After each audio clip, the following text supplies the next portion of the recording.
5월 10일까지 연락이 안 돼. 그래서 5월 9일 날 보존기한 연장 신청해 놨겠습니다. 시간이 부족하니 좀 연장시켜 주십시오. 그래서 재판부에서 한번 받아줬어요. 그리고 연장이 됐단 말이에요. 근데 계속 연락이 안 돼. 계속 연락이 안 돼.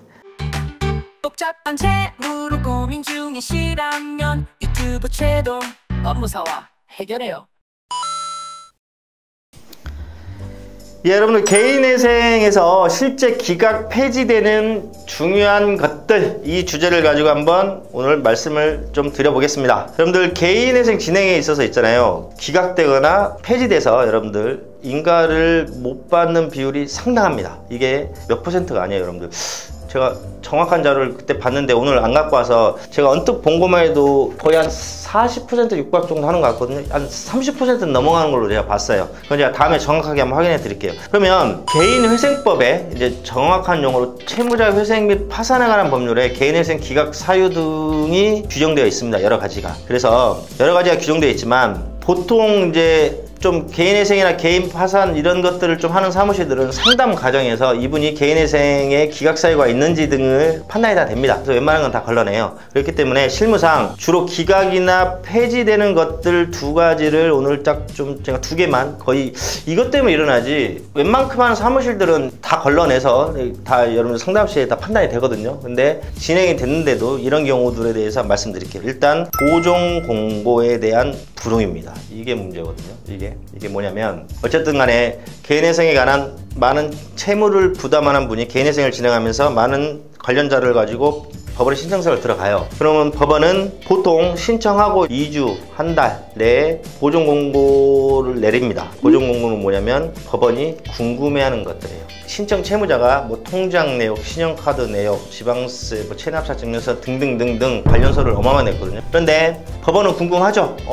통장에 이러이러한 것들이 어떻게 됐는가, 이 이체된 거는 어떻게 됐는가, 신용카드 저거는 어디서 사용됐는가, 그 다음에 숨겨둔 개인재산이 있는가. 그럼 법원은 보존기간을 보통 일정 시간을 줘서 보존공고에 대한 소명하시오에 대한 이런 문서가 날라옵니다. 그런데 여기서 이런 게 벌어져요. 저도 이제 경험한 건데, 신청 채무자가 국적은 한국이었는데 주로 저쪽 동남아시아에서 경제활동을 했어요. 그래서 분명히 제가 해외에 있으셔도 카톡이라든지 여러 가지로 연락이 돼야 됩니다 말씀드렸거든요.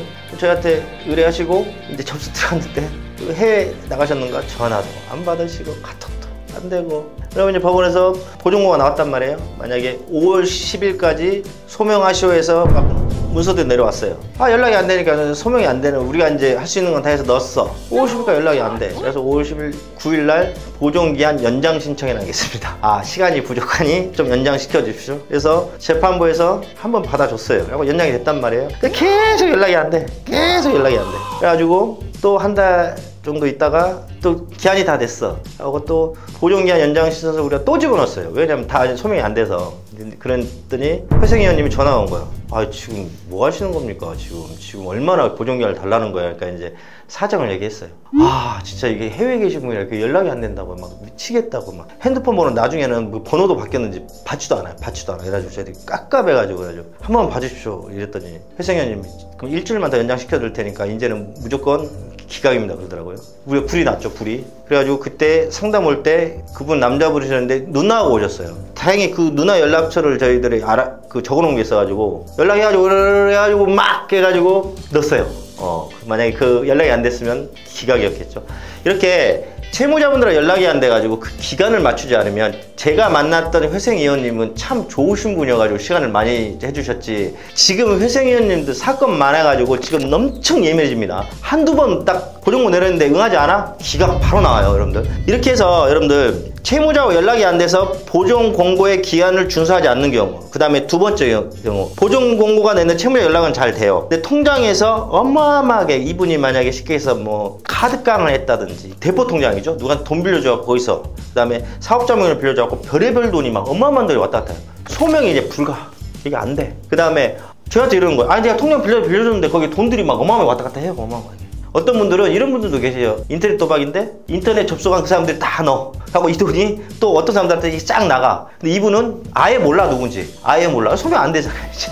그러면은 한번 이렇게 내죠. 그러면 아, 인터넷 도박에 통장을 빌려줬습니다 라고 막, 그걸 어떻게 믿냐, 이 돈들이 이렇게 많이 왔다 갔다 하는데. 회장님은 당연히 그러시겠죠. 그러면 제가 또 이렇게 얘기를 했죠. 이분이 다행히 대포폰을 빌려줘서 검찰에서 벌금을 맞았어. 거기 보니까 구체적으로 어느 정도 이 사안들이 있더라고요. 그걸 내니까 아, 그랬구나, 이제 인정이 돼서, 물론 원금 100% 이런 건 안 봐주죠. 재판부에서도 뭐 통감해 주겠습니까? 여튼 이렇게 해서 내가 소명이 안 되는 것들, 통장에서 목돈이 어디로 나갔어, 근데 이 돈에 대해서 왜 나갔는지 소명이 안 되는 것들, 물론 웬만한 것들은 청산가치에 반영해서 변제금을 높이려 하지만 그게 아주 심하면 아예 그냥 기각을 내버립니다. 소명이 안 돼버리면. 이렇게 보존공고의 기간을 준수하지 않거나 그 소명 자체가 너무 안 되게 되면 이거 기각이에요. 그 다음에 두 번째, 폐지. 이거는 딱 하나예요, 여러분들. 폐지는 변제금 납입이 안 돼서 폐지되는 거거든요.